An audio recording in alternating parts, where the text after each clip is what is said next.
ನಮಸ್ಕಾರ. ಸತ್ಯ ಸರಸ್ವತಿ ಅಡುಗೆ ಮನೆಗೆ ಸ್ವಾಗತ. ನಾನು ಭಾರ್ಗವಿ. ಇವತ್ತು ಸಿಗುಂಬಳಕಾಯಿದ್ದು ಗೊಡ್ಡು ಕೊಟ್ಟು ಮಾಡ್ತಾಯಿದ್ದೀನಿ. ಒಂದು ಕುಂಬಳಕಾಯಿ ಮೀಡಿಯಮ್ ಸೈಜು ತೊಗೊಂಡಿದ್ದೀನಿ. ಇದರಲ್ಲಿ ಅರ್ಧ ಆದರೆ ಸಾಕು, ಒಂದು 4-5 ಜನಕ್ಕಾಗತ್ತೆ. ಸರಿ, ಇದ್ರದ್ದು ನಾನು ಗೊಡ್ಡು ಕೂಟ್ ಮಾಡ್ತಿದ್ದೀನಿ. ಕುಂಬಳಕಾಯಿ ಕೂಟ್ಗೆ ಮಸಾಲೆ ಏನೇನು ಬೇಕು ಅಂತಂದರೆ, ಇಲ್ಲಿ ಕೊತ್ತಂಬರಿ ಬೀಜ ಒಂದು ಅರ್ಧ ಟೀ ಸ್ಪೂನು ಕೊತ್ತಂಬರಿ ಬೀಜ ತೊಗೊಂಡಿದ್ದೀನಿ, ಅರ್ಧ ಟೀ ಸ್ಪೂನು ಜೀರಿಗೆ ತೊಗೊಂಡಿದ್ದೀನಿ. ಇಲ್ಲಿ 1 ಟೀ ಸ್ಪೂನು ಕಡಲೆಬೇಳೆ ತೊಗೊಂಡಿದ್ದೀನಿ, 2 ಟೀ ಸ್ಪೂನು ಉದ್ದಿನಬೇಳೆ ತೊಗೊಂಡಿದ್ದೀನಿ. ಇಲ್ಲಿ 6 ಮೆಣಸಿನ್ಕಾಯಿ ತೊಗೊಂಡಿದ್ದೀನಿ, ಬ್ಯಾಡಗಿ ಮೆಣಸಿನ್ಕಾಯಿ. ಒಂದು ಸ್ವಲ್ಪ ಹುಣಸೆ ಹಣ್ಣು ತೊಗೊಂಡಿದ್ದೀನಿ, ಒಂದು ಗಜ್ಗದ ಗಾತ್ರ, ಜಾಸ್ತಿ ಏನಿಲ್ಲ. ಸರಿ, ಒಂದು ಸ್ವಲ್ಪ ಕರಿಬೇವು ತೊಗೊಂಡಿದ್ದು ಹುರ್ಕೊಳ್ಳೋಕ್ಕೆ. ಇಲ್ಲಿ ಮೆಣಸು ಬಂದು 2.5 ಸ್ಪೂನ್ ತೊಗೊಂಡಿದ್ದೀನಿ, ಟೀ ಸ್ಪೂನು. ಮತ್ತು ಒಂದು 1/4 ಸ್ಪೂನು ಇಂಗು ತೊಗೊಂಡಿದ್ದೀನಿ. ಇಲ್ಲಿ 4 ಟೇಬಲ್ ಸ್ಪೂನು ಹಸಿ ಕೊಬ್ಬರಿ ತೊಗೊಂಡಿದ್ದೀನಿ. ಇವಾಗ ಇದನ್ನೆಲ್ಲ ಹುರ್ಕೋತೀನಿ. ನೋಡಿ, ದಪ್ಪ ಅದು ಒಂದು ಬಾಣಲೆ ಇಟ್ಕೊಂಡಿದ್ದೀನಿ. ಇವಾಗ ಸ್ಟವ್ ಆನ್ ಮಾಡ್ಕೋತೀನಿ. ತುಪ್ಪ ಹಾಕಿದ್ದೀನಿ ಇಲ್ಲಿ. ಸರಿ, ಸ್ಟವ್ ಆನ್ ಮಾಡಿಕೊಂಡು ಒಂದು ಸ್ವಲ್ಪ ಬಿಸಿ ಆಗಲಿ ಇದು. ನೋಡಿ, ಇದು ಬಿಸಿ ಆಯಿತು, ತುಪ್ಪ ಹಾಕಿ ಬಿಸಿ ಆಯ್ತು ಅದು ತುಪ್ಪ ಹಾಕಿದ್ದು. ಇವಾಗ ನಾನು ಇಲ್ಲಿ ಮೆಣಸು 2.5 ಸ್ಪೂನ್ ತೊಗೊಂಡಿದ್ದೀನಿ, ಒಂದು 1/4 ಸ್ಪೂನು ಇಂಗು ತೊಗೊಂಡಿದ್ದೀನಿ. ಅಂದರೆ ನಿಮಗೆ 2 ಒಟ್ಟಿಗೆ ಹುರಿದಾಗ ನಿಮಗೆ ಘಮ್ ಅಂತ ತುಂಬ ಚೆನ್ನಾಗಿರುತ್ತೆ. ಒಂದಾದ್ಮೇಲೆ ಒಂದು ಹುರ್ಕೋತಾ ಹೋಗ್ತೀನಿ. ಕಮ್ಮಿ ಊರಿನಲ್ಲೇ ಇದು ಮಾಡಬೇಕು, ಆವಾಗಲೇ ನಿಮಗೆ ಕೂಟು ಘಮ್ ಅಂತ ತುಂಬ ರುಚಿಯಾಗಿರುತ್ತೆ. ಘಮ ತುಂಬ ಚೆನ್ನಾಗಿರುತ್ತೆ, ರುಚಿಯಾಗೂ ಇರುತ್ತೆ. ಚೆನ್ನಾಗಿದು ಪಟಪಟ ಅನ್ನಬೇಕು, ಅಂದರೆ ಸಿಡಿಬೇಕದು ಮೆಣಸು. ಆವಾಗ ನಿಮಗೆ ಆ ಹಸ್ಕಲ್ ವಾಸನೆ ಇರಲ್ಲ. ಇಲ್ಲದೇ ಇದ್ದರೆ ನಿಮಗೆ ಹಸ್ಕಿರುತ್ತೆ, ರುಚಿ ಇರಲ್ಲ ಕೂಟು ಮಾಡಿದಾಗ. ಈ ಸಿಗುಂಬಳಕಾಯಿದು ಕೂಟು ತುಂಬ ಚಂದ. ನಿಮಗೆ ಸಾಮಾನ್ಯವಾಗಿ ಮಾಡ್ತಾರದು ವಾಯು ಅಂತಾರಲ್ಲ, ಹಾಗಾಗಿ ಮೆಣಸು ಇದು ಹಾಕಿ ಮಾಡ್ತೀವಿ ನಮ್ಮನೆಯಲ್ಲಿ. ಇದು ಕೂಟು ಮಾಡ್ತೀವಿ. ಮತ್ತು ಕಾಯಿ ಸಾಸಿವೆ ಗೊಜ್ಜು ತುಂಬ ರುಚಿಯಾಗಿರುತ್ತೆ. ಅದು ಅಕ್ಕಿ ರೊಟ್ಟಿ ಜೊತೆ ಅನ್ನಕ್ಕೆ ಎಲ್ಲ ತುಂಬ ಚೆನ್ನಾಗಿರುತ್ತೆ. ನಾನು ಇನ್ನೊಂದು ಸರ್ತಿ ಅದನ್ನು ಮಾಡ್ತೀನಿ. ಇವಾಗ ಇದು ಕೂಟು ಮಾಡ್ತಾಯಿದ್ದೀನಿ. ಇದು ಚೆನ್ನಾಗಿ ಆಗಲಿ. ಇದು ನೋಡಿ, ಈ ಥರ ಪಟಪಟ ಅನ್ಬೇಕು, ಆವಾಗಲೇ ಅದು ಚೆನ್ನಾಗ. ನೋಡಿ, ಆವಾಗ ಈ ಥರ ಒಂದು ಇದನ್ನು ಮುಚ್ಚಬಹುದು. ಇವಾಗ ಇದಾಗಿದೆ. ನೆಕ್ಸ್ಟು ನಾನು ಕಡಲೆಬೇಳೆ ಹಾಕ್ತೀನಿ. ಒಂದು ಸ್ವಲ್ಪ, ಕೆಲವ್ರು ಹಾಕಲ್ಲ ಕಡಲೆಬೇಳೆ, ನಾನೊಂದು ಟೀ ಸ್ಪೂನ್ ಹಾಕಿದ್ದೀನಿ ಅಷ್ಟೆ. ಹಾಕ್ತಿದ್ದೀನಿ ಒಂಥರ ಘಮ ಚೆನ್ನಾಗಿರುತ್ತೆ ಅಂತ. ಇದು ಒಂದು ಸ್ವಲ್ಪ ಹಾಕ್ತಿದ್ದಂಗೆ ಉದ್ದಿನಬೇಳೆ ಹಾಕ್ತೀನಿ. ನಿಮ್ಗೆ ಒಂದಾದ್ಮೇಲೆ ಒಂದು ಹಾಕ್ತಾ ಹೋಗಬೇಕು. ಅದು ಕಮ್ಮಿ ಉರಿ ಇಟ್ಕೊಂಡೇ ಮಾಡಬೇಕು, ಚೆನ್ನಾಗಿರುತ್ತೆ. ಇವಾಗ ಉದ್ದಿನಬೇಳೆ ನಿಮಗೆ ತುಪ್ಪ ಇಂಗು ಜೊತೆಯಲ್ಲಿ ಉದ್ದಿನಬೇಳೆ ಹುರಿಯೋ ಘಮ ನೀವು ಮಾಡಿ ನೋಡಿ, ಎಷ್ಟು ಚೆನ್ನಾಗಿರುತ್ತೋ. ತುಂಬ ಘಮ ಚೆನ್ನಾಗಿರುತ್ತೆ ನಿಮಗೆ. ಹಾಗೆ ಅದು ಮಾಡಿದಾಗಲೂ ಅಷ್ಟೇ ರುಚಿಯಾಗೂ ಇರುತ್ತೆ. ಯಾವುದೇ ಪದಾರ್ಥ ಮಾಡಿದ್ರೂ ಹುರಿಯೋದು ಚೆನ್ನಾಗಿ ಹುರಿಬೇಕು. ಇವಾಗ ಇದು ಆಗಲಿ, ಚೆನ್ನಾಗಿ ಸಣ್ಣೂರಿನಲ್ಲಿ ಹುರ್ಕೋತೀನಿ. ನೋಡಿ, ಕಡಲೆಬೇಳೆ ಉದ್ದಿನಬೇಳೆ ಆಯಿತು. ಇವಾಗ ಮೆಣಸಿನ್ಕಾಯಿ ಹಾಕ್ಕೋತೀನಿ. ಒಂದು 6 ಮೆಣಸಿನ್ಕಾಯಿ ತೊಗೊಂಡಿದ್ದೀನಿ. ಇದೊಂದು ಸ್ವಲ್ಪ ಹಾಕ್ತಿದ್ದಂಗೆ ಕೊತ್ತಂಬರಿ ಬೀಜ ಜೀರಿಗೆ ಹಾಕ್ತೀನಿ.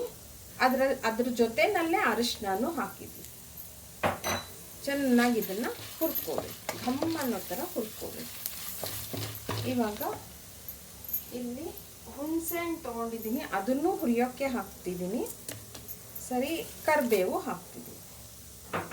ಎಲ್ಲ ಹುರ್ಕೋಬೇಕು, ಚೆನ್ನಾಗಿ ಹುರ್ಕೋಬೇಕು. ಇದು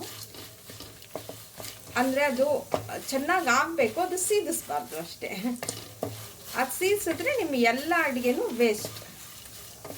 ಇವಾಗ ಕೊಬ್ಬರಿ ಹಾಕಿ ಸ್ಟವ್ ಆಫ್ ಮಾಡ್ತೀನಿ. ಇವಾಗ ಇರೋ ಬಿಸಿನೇ ಸಾಕು. ಚೆನ್ನಾಗಿ ಇದನ್ನು ಹುರ್ಕೋಬೇಕು. ಹುರಿದು ಇನ್ನೊಂದು ಪಾತ್ರೆಗೆ ಹಾಕ್ಕೋತೀನಿ ನಾನು. ಇವಾಗ ಇದನ್ನು ಬೇರೆ ಪಾತ್ರೆ ತೆಗಿತೀನಿ. ಇದು ಆರಕ್ಕೆ ಬಿಟ್ಬಿಡ್ತೀನಿ, ಆಮೇಲೆ ರುಬ್ಬೋದಕ್ಕಾಗುತ್ತೆ. ಇವಾಗ ಎಲ್ಲ ಹಾಕಿದ್ದೀನಿ. ಇವಾಗ ಇದರಲ್ಲಿ ಎಲ್ಲ ಮಸಾಲೆ ಹುರಿದಿದ್ದಾಯಿತು. ಇದನ್ನು ಇವಾಗ ಒಂದು ಬೇರೆ ಪಾತ್ರೆಗೆ ತೆಕ್ಕೋತೀನಿ. ಇವಾಗ ಸ್ಟವ್ ಆನ್ ಮಾಡ್ಕೊತೀನಿ ಬಾಣಲೆನಲ್ಲಿ. ಇವಾಗ ಕುಂಬಳಕಾಯಿ ಬೇಯಿಸ್ಕೋಬೇಕಲ್ಲ. ಇವಾಗ ಒಗ್ಗರಣೆಗೆ ಒಂದು 2 ಟೇಬಲ್ ಸ್ಪೂನು ನಾನು ಎಣ್ಣೆ ಹಾಕಿದ್ದೀನಿ. ಇವಾಗ ಅದು ಬಿಸಿ ಆಗಲಿ. ನೋಡಿ, ಎಣ್ಣೆ ಬಿಸಿ ಆಯಿತು. ಇವಾಗ ಸಾಸಿವೆ ಹಾಕ್ತೀನಿ. ಸರಿ, ಅದು ಚೆನ್ನಾಗಿ ಚಟಪಟ ಮಾಡಿ.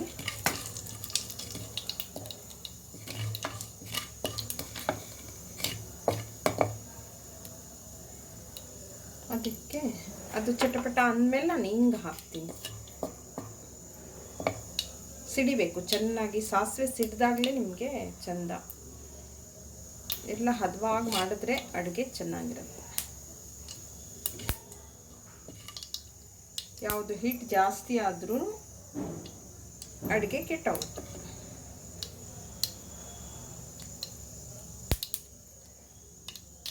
ನೋಡಿ, ಚೆನ್ನಾಗಿ ಸಿಡಿತಿದೆ.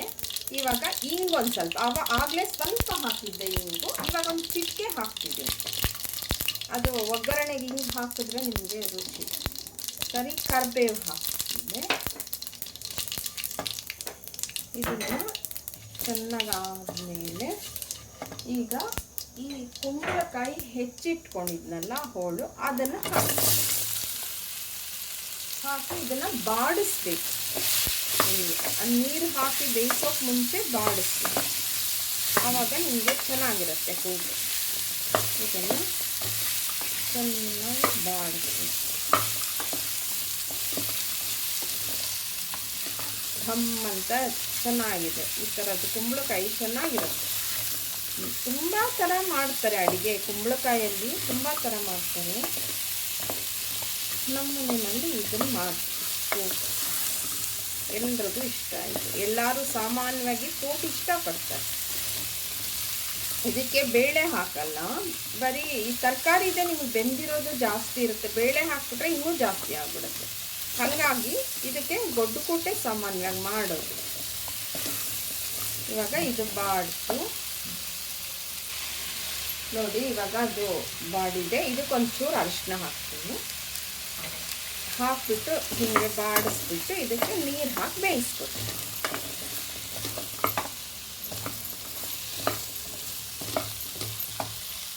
ನೀರು ಹಾಕ್ಬಿಟ್ಟು ಬೇಯಿಸ್ಕೊತೀನಿ. ನೀರು ಅಂದರೆ ತರಕಾರಿ ಮುಳುಗೋ ಅಷ್ಟು ನೀರು ಹಾಕಿ ಅದನ್ನು ಮುಚ್ಚಿಟ್ಟು ಬೇಯಿಸ್ಕೊಡೋದು.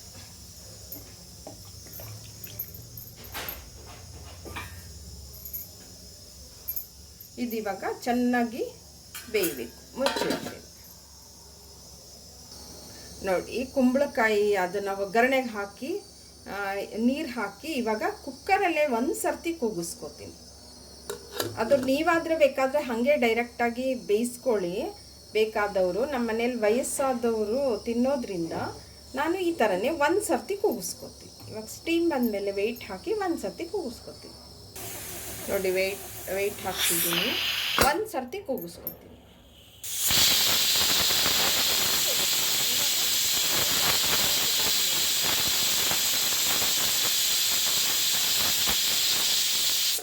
ಆಫ್ ಮಾಡ್ತೀನಿ ಸ್ಟವ್. ಇವಾಗ ಕೂಲ್ ಆಗಲಿ ಇದು ಕುಕ್ಕರ್. ನೋಡಿ, ಹುರಿದಿರೋದೆಲ್ಲ ಒಂದು ಮಿಕ್ಸಿಗೆ ಹಾಕ್ಕೊಂಡೆ ಅದಕ್ಕೊಂದು ಸ್ವಲ್ಪ ನೀರು ಹಾಕಿ ನಾನು ರುಬ್ಕೋತೀನಿ. ಆಮೇಲೆ ಮತ್ತೆ ನೀರು ಹಾಕ್ಕೊತೀನಿ. ಈಗ ಇದನ್ನು ರುಬ್ಬೋದು. ನೋಡಿ, ಈ ಥರ ನುಣ್ಣಗೆ ರುಬ್ಕೋಬೇಕು. ಇದನ್ನು ಬೇರೆದಕ್ಕೆ ಹಾಕ್ಕೋತೀನಿ. ನೋಡಿ, ಬೇರೆದಕ್ಕೆ ಹಾಕ್ಕೋತೀನಿ. ನೋಡಿ, ಇದಕ್ಕೊಂದು ಸ್ವಲ್ಪ ನೀರು ಹಾಕಿ ಒಂದು ಪಾತ್ರೆಗೆ ಹಾಕ್ಕೋತೀನಿ. ನೋಡಿ, ಕುಕ್ಕರ್ ಕೂಲ್ ಆಗಿದೆ.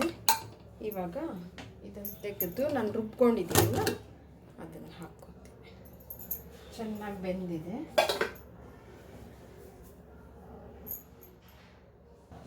ನೋಡಿ, ಇವಾಗ ಚೆನ್ನಾಗಿ ಬೆಂದಿದೆ. ನೋಡಿ, ಚೆನ್ನಾಗಿ ಬೆಂದಿದೆ.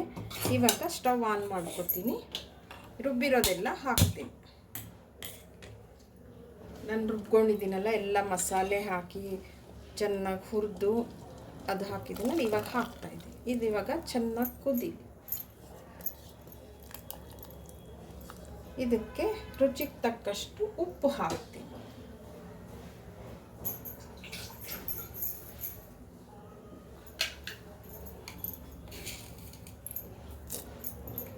ರುಚಿಗೆ ತಕ್ಕಷ್ಟು ಉಪ್ಪು ಹಾಕ್ತೀನಿ. ಇವಾಗ ಇದು ಕುದಿಬೇಕು ಅಷ್ಟೇ, ಚೆನ್ನಾಗಿ ಕುದಿಬೇಕು. ಕುದೀಲಿ. ನೋಡಿ ಕೂಟು ಚೆನ್ನಾಗಿ ಕುದ್ದಿದೆ. ಇವಾಗ ಇದನ್ನು ಸ್ಟವ್ ಆಫ್ ಮಾಡ್ತೀನಿ. ಚೆನ್ನಾಗಿ ಕುದ್ದಿದೆ, ಸಾಕು, ಜಾಸ್ತಿ ಕುದಿಯೋ ಅವಶ್ಯಕತೆ ಇಲ್ಲ. ಒಂದು ಸ್ವಲ್ಪ ಕುದ್ರೆ ಸಾಕು. ನೋಡಿ ಈ ಹದದಲ್ಲಿ ಇರುತ್ತೆ. ಈ ಹದದಲ್ಲಿ ಇದ್ದರೆ ನಿಮಗೆ ಚೆನ್ನಾಗಿರುತ್ತೆ ಕೂಟು. ಘಮ್ ಅಂತ ಎಷ್ಟು ಚೆನ್ನಾಗಿ ಘಮ ಬರ್ತಿದೆ ಗೊತ್ತಾ. ಇವಾಗ ಸ್ಟವ್ ಆಫ್ ಮಾಡ್ತೀನಿ. ಇವಾಗ ಬೇರೆ ಪಾತ್ರೆ ತೆಕ್ಕೋತೀನಿ. ನೋಡಿ ಸಿಗುಂಬಳಕಾಯ್ದು ಕೂಟು ರೆಡಿ ಆಯಿತು. ನಮ್ಮನೆಯಲ್ಲಿ ನಾವು ಹೀಗೆ ಮಾಡ್ತೀವಿ. ನೀವು ಹೇಗೆ ಮಾಡ್ತೀರಾ ಅಂತ ನನಗೆ ತಿಳಿಸಿ. ನನ್ನ ಚಾನಲ್ ಸಬ್ಸ್ಕ್ರೈಬ್ ಮಾಡಿ, ಶೇರ್ ಮಾಡಿ, ಸಪೋರ್ಟ್ ಮಾಡಿ. Thank you.